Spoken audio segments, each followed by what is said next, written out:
Hello everyone, this is FM Arne Jochens from chessuniversity.com, and this is the second video in our free video series on Endgame Art.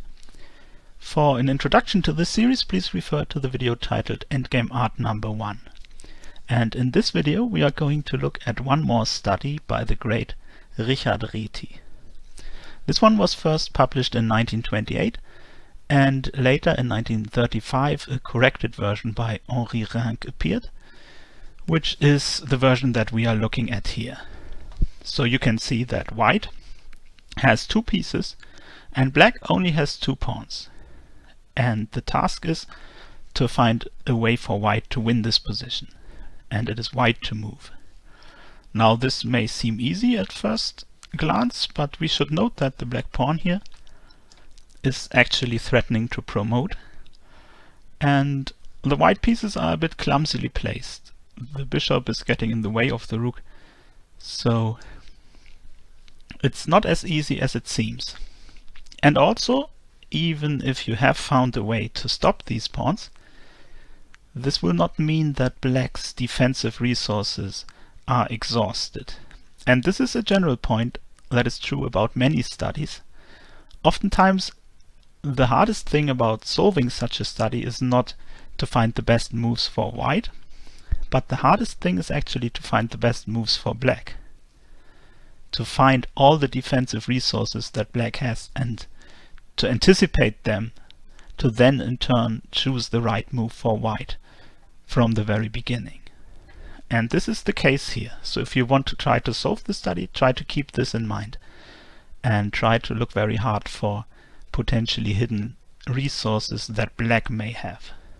So it's white to move and win. If you want to try to solve it, you can of course pause the video and have a go at this.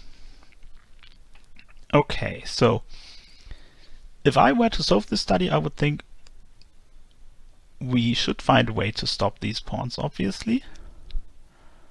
But we cannot do this right away because the pawn is controlling f1. So we most probably have to give a check. Rook f7 check would not actually bring us any closer to stopping these pawns, so it has to be a bishop check. And there are two ways to check with the bishop, so let's look at both of them. If we play bishop c6 check, this looks very good at first because black already has two ways to lose immediately. If he goes to c8, then of course he immediately gets checkmated with rook f8. And also if he goes to d8 instead, this still loses immediately. This time we don't play rook f8 check because he could still escape to e7. But if we first play rook e4, then we are threatening checkmate, and there's nothing that he can do against this. Okay, this is certainly not the solution because here black has played very cooperatively, but we should keep this pattern in mind. Maybe we can reuse it in another variation.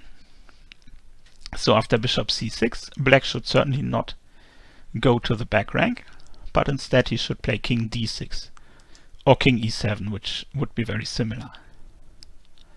And now white has a way to stop the pawns, because he can check with the rook, check on d4. The black king has to go to the e-file. Doesn't matter whether he goes to e5 or e7. Let's say he goes to e5. In any case, we can check on e4. And then on the next move, we can take the pawn on e3. And this will also stop the other pawn. So at this point, we might be tempted to conclude that white is in fact winning. But this is precisely the point where we have to think hard about black's potential defensive resources. And actually in this position white is not winning at all, because black can play king back to d6. And now if white does not want to repeat moves, he will have to play rook takes e3, but then black simply promotes, sacrificing his last pawn. And if white takes, this is a stalemate, because the black king has nowhere to go, no legal move, but he is not in check, so this is a draw. And this means that bishop c6 on the first move does not win. White has no way in this line to avoid this resource that black has. Okay, but what about bishop f5 check on the first move? Let's say black plays king to d6.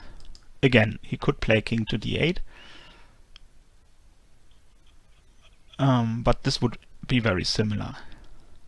In any case, white gives a check on d4 to stop the pawns, just as in the other line. And this time if black goes to e5, then we win easily. We do not need the bishop, we can simply check on e4, because this time there is no stalemate resource for black. The black king could go back to d6, but this time it would not be stalemate, because he could still go to d5 as well.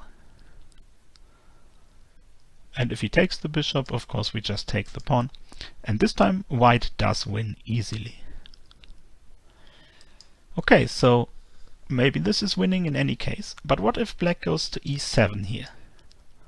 Then we check on e4 again. But this time we should note there is a stalemate resource for black. It's a little bit different than in the other line, naturally, because the white bishop is on a different square. But this time black can play king to d8. And again, he is setting up a stalemate defense, because at this point the black king has no legal moves. So if white takes the pawn, again black can sacrifice the last pawn, and after rook takes e1, black is stalemated. And at this point we might be tempted to give up, because it looks as though white cannot avoid this kind of stalemate resource in either of the lines, starting with either bishop check on the first move. But in fact, in this position, there is still a way to win for white. So if you have come this far and have maybe concluded that there is no win, maybe you want to pause again and think from this position here. White still has a way to win this one, but it takes a brilliant move. And this is again true about many endgame studies. Often you can find most of the lines by simply thinking very hard and looking at all the possibilities, calculating precisely. But sometimes there may be extraordinary moves that really require a flash of genius, if you will. And this is what makes these studies so great. And here is one of these moments. The only way to win is to play bishop d7. Brilliant move. The first point is, of course, to destroy the stalemate defense. So if black simply takes the bishop, then white can play rook takes e3. This time there's no stalemate, white wins easily. But bishop d7 looks very strange, because why can't black simply promote e1 queens? And now the point is revealed after bishop b5. On b5 the bishop is shielding the white king from any checks on the b file, but the main point is that white is now again threatening rook e8. So that's why I said it would be good to remember this mating pattern. And it turns out that white's pieces are coordinated perfectly, and thus they are stronger than the queen. Black can't do anything against this mating threat. Moving the king doesn't help. And also note that black's pawn has become a traitor in this line, because it is actually helping the white king by shielding it from checks along this diagonal. So despite black has managed to promote the pawn in this line and safely get a new queen, white is still winning, because it turns out you don't always have to stop the pawns. Sometimes you can just play for checkmate instead. And this is also a common theme, because note that black has played his king to d8 voluntarily, because he did want to set up the stalemate defense. But oftentimes, also in practical play, setting up such a stalemate defense is a very double-edged sword, because to do this you have to get your own king very close to actually being checkmated.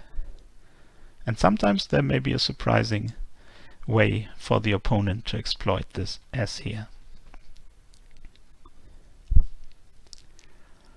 But again, the main point that I wanted to make by showing you this example is that you simply have to think very hard, not only about your own moves, but also about your opponent's moves, and try to anticipate any defensive resources that the opponent may have. And this is not only true in solving studies, but this is true in practical chess as well. So this is another thing that we can learn from these endgame studies that will help us in practical play. Okay, so that's all for this one. If you found this video useful, then please consider subscribing to our YouTube channel. And of course you can check out our other content and programs on chessuniversity.com. And if you have any feedback or suggestions regarding this video or this series, just leave a comment below. Thank you and goodbye.